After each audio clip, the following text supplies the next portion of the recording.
एक मारवाड़ी था, उसको घूमने का बड़ा शौक था।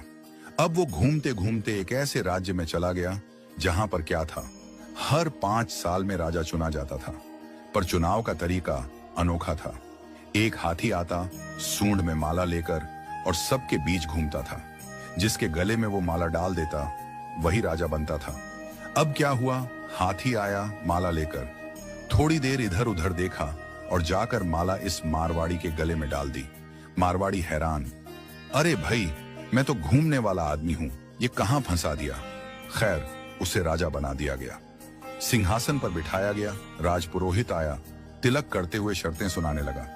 भैया, आपको 5 साल के लिए राजा बनाया जा रहा है, लेकिन 5 साल पूरे होते ही आपको यहां से सैकड़ों किलोमीटर दूर एक उफनती नदी के किनारे छोड़ दिया जाएगा।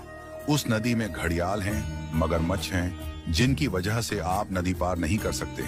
अगर किसी तरह पार कर भी गए तो उसके बाद आएगा एक गहरा जंगल, जिसमें हिंसक जानवर और खतरनाक राहें हैं। वहां आप जानो और आपकी किस्मत। अब तक जो भी राजा बना था, उसे मालूम था कि 5 साल बाद मरना तय है, तो वह 5 साल बस ऐश करता था, भोग विलास, मजा, तामझाम। लेकिन यह मारवाड़ी अलग निकला।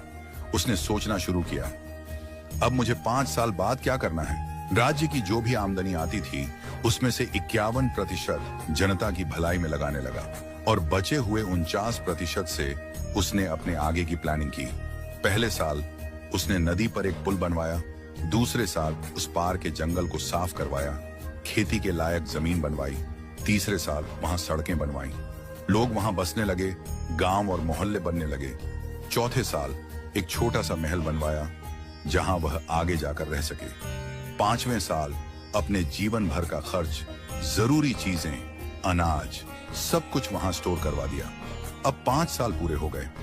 परंपरा के अनुसार लोग उसे ढोल नगाड़ों के साथ विदा करने आए। लोगों की आंखों में आंसू थे। कहने लगे, ऐसा राजा हमने पहले कभी नहीं देखा।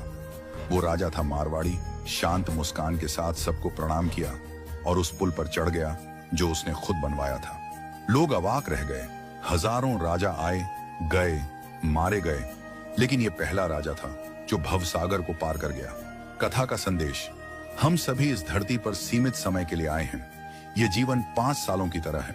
जो इस समय को मौज में घमवा देता है, वो अंत में उस भवसागर में गिरता है जहां मगरमच्छ, घड़ियाल, दुख और पीड़ा है। लेकिन जो जीवन का उपयोग अच्छे कर्मों, जनसेवा और प्रार्थना में करता है, वो इस जीवन से परे उस पार पहुंच जाता है। तो आज ही से भवसागर पार करने के लिए अपना पुल बनाना शुरू कीजिए, ताकि जब आपका